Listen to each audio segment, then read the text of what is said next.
Pour le Nageno, on a tendance à toujours dire, et il a raison d'ailleurs, pour faire une belle chute, il faut participer à la chute, ça c'est un minimum, et il faut gainer. Donc gainer, ça veut dire qu'il ne faut pas faire ça, mais il faut une projection ou pas? Non, sans projection. Voilà. Vous évitez de faire ça parce que là vous êtes en crabe, et là le partenaire ne sent pas le mouvement non plus. Même si vous partez dans la chute, ce qui est un petit peu mieux, vous partez dans la chute, mais vous êtes comme ça. Là, ça fait sac à patate, vous n'avez pas trop le l'idée, il ne sent pas trop le mouvement. Donc on dit qu'il faut gainer. Là, tu soulèves un peu, j'essaie de gainer un peu. Voilà. Là, je gaine. Là, normalement, s'il veut projeter, il y a beaucoup moins d'efforts. Okay, mais ça part de l'idée aussi que vous avez confiance dans la chute. Si on ne gagne pas, généralement, c'est qu'on a peur de la suite. Okay, alors, il ne faut pas non plus, là j'en dis en surtout marron-noir, c'est pour le Nageno, et c'est vrai, c'est aussi vrai pour les blanches, il ne faut pas non plus surgainer. Alors qu'est-ce que c'est surgainer? C'est qu'au lieu de gainer, c'est faire la planche. Hein, là, grosso modo, je fais la planche des épaules jusqu'aux orteils, et on vous dit tellement de gainer que vous accentuez, vous cambrez. Vous gainez à l'envers, comme ça. Mais là, rien que le fait de faire ça, vous êtes gainé, ok, ça c'est bon, détendu, on dit tiens, je vais y aller. Vous pesez facilement 20 kg de plus, hein. Enfin du moins il va falloir qu'il développe au moins 20 kg de plus pour vous projeter. Parce que votre centre de gravité, au lieu d'être grosso modo au-dessus de son centre de gravité, là, grosso modo je suis sur sa ligne de gravité, ben, hop, je me redresse ici, et là il va falloir qu'au niveau du haut du corps, qu'il développe au moins 15-20 kg de plus en puissance pour m'arracher du sol. Donc, surgainer, c'est aussi mauvais que pas gainer du tout. Il faut bien, alors je parle pour les marrons noirs, ça c'est vraiment important, on le voit dans tous les Nageno,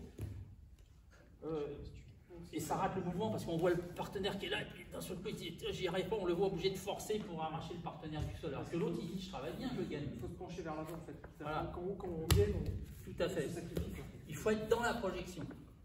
Donc là, je me rappelle, on dit des dizaines et des dizaines de fois, pour chuter, il faut accepter de chuter. Mais ce n'est pas suffisant, c'est toute la différence qu'il y a entre gainer et surgainer. Accepter de chuter, ce n'est pas suffisant, il faut vouloir chuter. Et il y a une sacrée différence dans le mental entre accepter c'est j'accepte et je subis un peu. Non, je ne subis pas la chute, je la veux la chute. Je vais dans la chute. Donc ça veut dire que si je vais dans la chute, je fais une vraie attaque. Si dans le Nageno, bon, c'est l'attaque en bas, j'attaque là, à partir du moment où je pousse sur les orteils, le haut du corps, lui, il va sur l'avant.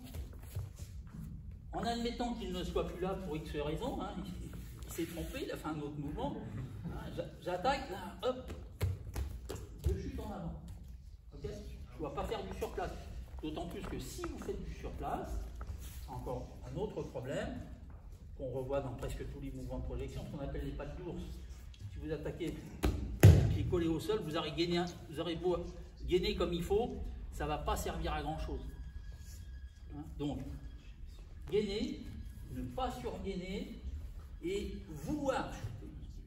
Et ça, je vous dis, ça, en tant que prof, on le voit tout de suite. Toutes les différences, c'est immédiat. Et pour votre partenaire qui fait Tori, c'est énorme. Énorme. Donc, l'exemple du Nageno, c'est j'attaque, je suis vraiment dans l'attaque. L'exemple pour la série A, attaque à deux mains de face, je ne vais pas attaquer comme ça. Hein, j'attaque, je veux l'étrangler, c'est moi le méchant, donc je vais sur lui. Je vais dans la chute, je ne suis pas sûr de savoir ce qui se passe derrière, même si je sais très bien ce qui se passe derrière. Tout le monde saisit les différences. C'est vraiment dans le mental tout ça. Okay, et c'est toute la différence entre un bon hooké et un hooké, on va dire moyen, pour ne pas être méchant. Okay.